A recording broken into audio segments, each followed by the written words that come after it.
Welcome back as we continue our Bible study here on the Psalms and as we continue our conversation with, Pastor Stecker and Pastor Stecker the Senior. Is Okay. That All right, Junior. All right. Happy Thursday.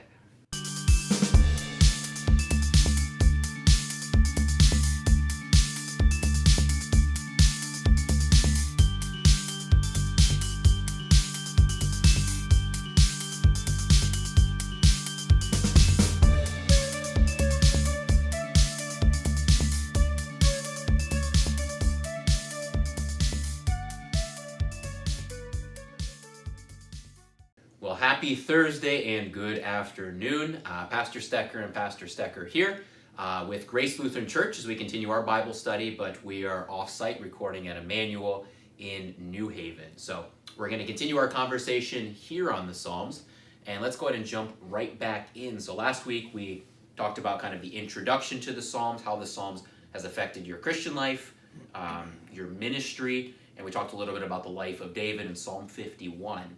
But one of the topics I wanted to continue on with was talking about judgment in the Psalms, and especially where you get the psalmists, and they'll cry out, like in Psalm 18, for instance, they'll say, "Judge me according to my blamelessness." Mm-hmm. And they see themselves as blameless, and they're asking God to bring judgment on situations. Mm-hmm. How do you respond to that? Why do the psalmists speak in that way? Yeah, that's great, because a lot of people on the outside would look at it and say that is very arrogant, right? Mm-hmm. You know, kill him for what he's done, but I'm blameless. And I think with that, the root to that is to understand several things. One of them is from the perspective of faith, and this is the grounds of the Christian faith is one in which I'm blameless because of what God has done for me. And one way I look at the Psalms that shows that is always remember the psalmist, David, or whoever's writing the psalm, he's saying it, and it refers to himself. You can say it in regards to yourself as well, but ultimately the one who actually does the psalm or works the psalm, who's speaking, is Jesus himself. So if you think of Jesus himself saying the psalms, which he does, he's the one who's blameless. He's the one who does the work of salvation, and we receive. So we as Christians can see our blamelessness through Christ. This is from the Christian perspective. Mm-hmm. You know, you might want to talk about the Old Testament perspective too, which is the same, but Christ hasn't come yet. But when we see ourselves as blameless, it's because Christ was blameless for us. So when we see our blamelessness, we should have a humility, realizing that we are justified by faith, right? According to what Jesus has done. And when we see evil on the outside, it truly is evil. So judgment must come. Okay. Does that make sense? Yeah, I think that does connect well with, as you said, you talking from the Christian perspective, we're seeing Christ as the one who makes us blameless. That's right. And then even in the Old Testament perspective, they always understood. I had a professor that told me this, and it really was kind of one of those aha moments. Mm-hmm. And he talked about how you can be faithful, but you can't be perfect. Mm-hmm. And he said, how many of you are married? Some of us raised our hands, and he said, you can be faithful. In other words, you can live your life and not cheat on your wife. You can do that. That's within your power. Mm-hmm. That being said, you're not going to be a perfect husband. Right. And he said Israel understood their relationship with God in the same way, that they weren't perfect, they weren't sinless, but as long as they were faithful and they worshiped God, and the way they worshiped God was by being part of the temple life, being part of this, doing the sacrifices, everything like that. As long as they did that and didn't go off and worship these false pagan gods, then they were being faithful. And through that, they were blameless before God because they were doing the things that God had set up for them to make them blameless. And to your point, this, of course, is setting up and anticipating him who comes and fulfills all of those things, which is Jesus. And that's why from our end, we're looking back at the other end, and we're saying the way that we're faithful, the Old Testament, the Israelites are doing it by being part of the sacrificial system, the temple life. We're doing it by taking part of the body and blood of Christ, right, and being part of the Christian community, right, and saying, we worship God and God alone, right, and he's manifested himself in his Son, Jesus Christ. Yeah, and there's a covenantal relationship, isn't there? In the Old Testament, they knew the covenant, and when you look at some of those Psalms, the parts where it's Show me your ways, O Lord. Show me your goodness. Show me your all kindness when you're anticipating that. And his is a covenantal relationship, which is really cool. So when you think about when Jesus comes, I always think, when I read the Psalms, bottom line, I read them reflecting on what's going on with me, and the fact that when I can say those things, I've been justified through faith by Jesus. But I'm always listening for Jesus saying those words, which is really cool. Mm-hmm. So when it's show me your ways, O Lord, from Jesus' perspective, it's his humiliation. And that's no different than Jesus praying to his Father when he was here, the incarnate Christ, and he's asking for strength. And you say, well, why does he need strength? He's the Son of God. Because in his humility, he's human, right? Mm-hmm.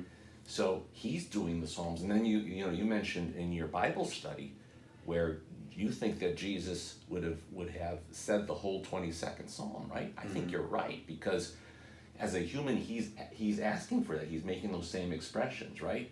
So as we say it, we ultimately have confidence because Jesus is saying it. He's the one who fulfilled it. Mm. And then there's this covenantal relationship being expressed through the Psalms. Okay. So blameless through the covenant relationship. Through the covenant relationship. Which is fulfilled at the cross. Exactly. Okay. Yeah. And in the person of Jesus Christ, his life, death, and his resurrection. Yeah. And then carries on to us through his body and blood, which makes we can say we are blameless before God because of that. Exactly. Yeah. So follow-up question with this. Do we judge others? This always comes up in Bible studies, Mm-hmm. Are we supposed to judge others? Yeah. And that's what you hear, right? You're a Christian, so judge not lest you be judged, right? And so we're supposed to keep quiet about any moral judgments. And the short answer is, well, yes and no. When Jesus says, judge not lest ye be judged, if you look at the context in that scripture, it's all about don't judge in arrogance, or don't judge from the perspective of self-righteousness. And that's where he also says, if you have before you get the speck out of somebody else's eye, get the plank out of your own eye. And what he's saying is you're always seeing it through the perspective of your plank. So you see it as humility. So when you make a judgment on somebody else, it's not one of arrogance, because Jesus also says what? If your neighbor sins against you, what are you supposed to do? You're supposed to approach them. You're supposed to go to them and reconcile, right? And that reconciliation can only happen is if you approach them in humility. Mm-hmm. So it's not a self-righteous judgment upon somebody. That's what Jesus is saying. Judge people, but remember, you got this big plank in your eye. You're no different than any other sinner. So your approach to somebody else is going to be different than one from arrogance. Mm-hmm. So one of the questions that I get probably the most, especially when I've worked with college kids, and this question always comes up and it's a good question, is how can we believe in a loving God and then also call upon that God to judge and even punish evil, which we read all the time in the Psalms? And then also the follow-up question that fits right into that is, how can we have a loving God when there's so much wrong with the world?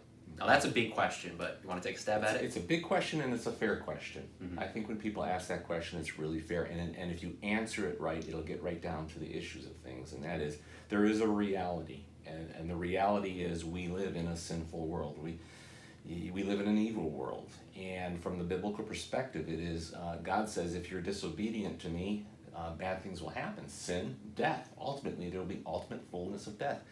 In other words, if something is righteous, if God is righteous and we go against God, the righteous thing to do is to judge. Therefore, there must be judgment. Therefore, righteousness gets done when sinfulness is judged, right? So with that being the case, the reality is we have a sinful world, and because we're disobedient to God, if there's a sinful world that leads to death, there's going to be all kinds of unfairness, and you and I will see it, and we won't be able to make sense of it. That's a reality. But remember these two things, and I found this in my study with Isaiah, is that I discovered through Isaiah, through the prophet, when he would say these two things, you have all kinds of verses of mercy and those of judgment, and he's saying both those things. God's righteousness is resolved in judgment of evil and mercy. Both of those. His character is mercy. And if his character is mercy, that is the bottom line. Now, how do we rectify all this? At the cross of Jesus Christ. Because you have the fullness of judgment. Righteousness happens at the cross because the judgment of the world falls upon the Christ. And at that same moment, the mercy of Christ, forgive them for they know not what they do, happens. And so you got the grace and mercy coming from there. And that is the core of who God is, love and mercy. Mm. But judgment will happen. Well, for you and me, the judgment happened on Christ. Judgment was fulfilled, and so is mercy. So there's a very interesting video that I watched recently at the recommendation of Pastor Mick, our pastor emeritus, and he recommended this video, and it's an interview between Eugene Peterson and Bono, and you know Bono very well. He's the lead singer of U2, and they had a friendship that formed over the course of many years, and then eventually they put this together, and Bono flies out to Eugene Peterson's place, and they sit down and they have this long conversation, specifically on the Psalms, because Bono and U2 wrote a lot of their music based on the Psalms. And a very interesting interview, but one of the things that stood out was Bono talks about how one of his favorite parts of the Psalms are when the Psalms do this, when they talk about judgment, and they speak out sometimes with a lot of wrath and anger towards their enemies. And Bono says he loves this because he says it shows genuineness and honesty from the perspective of the psalmist. Wonder if you have any thoughts on that, both in the Psalms and just in the Bible, about how the Christian writers are they're very honest and they're introspective in some ways. Right, because a lot of people think that Christianity is this cream puff thing, and we like the joy and everything. Sometimes I think some people suggest that we should all be kind of like flower children of the 60s and not recognize the fact that what God is dealing with is something really bad called evil. He really is.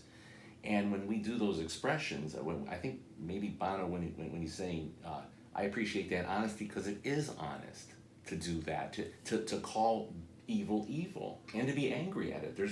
The scriptures don't say we shouldn't be. We should be so angry at it that when we look at it within ourselves, we should be most angry at ourselves. And once again, bring back the humility that I would suggest introduces Christ to the whole thing and how he deals with it. Yeah, one of the things that strikes me when Bono's talking about that is he's someone who's an expressive individual. He's a musician. He's used to being introspective and looking into his own emotions and learning about himself and then expressing that through music and even on a stage in front of a lot of people. And one of the points that he makes that I think is spot on is he says that us in our modern day, we are very used to putting on a front and always saying everything's very happy, as you said, cream puff? Yeah. So everything's really nice. And we try to put that perspective on is because maybe I've become Christian, then everything's going to be just fine. And the idea is that if things aren't fine, now I've got cracks in my armor, maybe I'm not as good of a Christian as I thought. And Bono's point, which is spot on, is that's actually where you are a good Christian, is recognizing that evil, sin does have its effect, and everything isn't happy-go-lucky. And when you look at the psalmists, they understand that, and they're just as expressive of that as they are when things are going well. And I think that boldness, both to praise God and to mourn, is very healthy because, in all honesty, we have both of those emotions, and they're both strong emotions. And if we try to bottle one up and just focus on the other, we're not being true to the reality of our human condition. Right. We're just creating Facebook pages, right? Yeah. That's maybe our modern day shelter, where we try to create something that isn't really real. It doesn't show the true me. We've got a facade that shelters us from facing who we really are and what's going on in our life. So we need that honesty, and we need to deal with it. Christianity, like you mentioned from C.S. Lewis, it's hard. Life is hard, and what God has to deal with is really hard. Our condition. Yeah. So Bono goes on from that, and I think he really gets to the heart of it, and he says that because he didn't grow up Christian necessarily, so we've got someone who's got a good perspective because he's been both in the church and out of the church.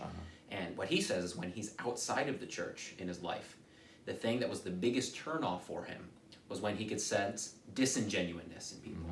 And they put up these facades that we're talking about, and they weren't being real. And he said that was the biggest turnoff for him. Is this something that we have to be aware of as Christians? Yes, absolutely, big time. self-righteous Christianity is the biggest turnoff for a non-Christian. Should be a biggest turnoff from us as well. I have an example of that where I was involved with an atheist.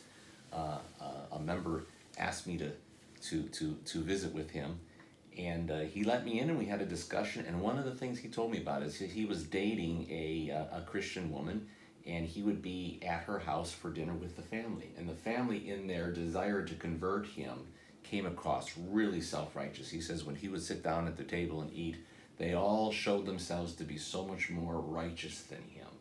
And it was kind of like, be like us. If you can become a Christian, you can be like us. And it turned him off. And that was one of his biggest arguments against Christianity when he told me about his atheism. Yeah, so I think that's a really good point, in that what I've noticed within myself is at different times and in different conversations, seemingly on the outside it seems like the same conversation. It's one where I'm talking with somebody who's not Christian, and maybe I'm trying to help them, convince them or convert them to Christianity. But introspectively, when I look back, I can notice two different motivations. And sometimes the motivation is, I want to be right and I want them to be wrong.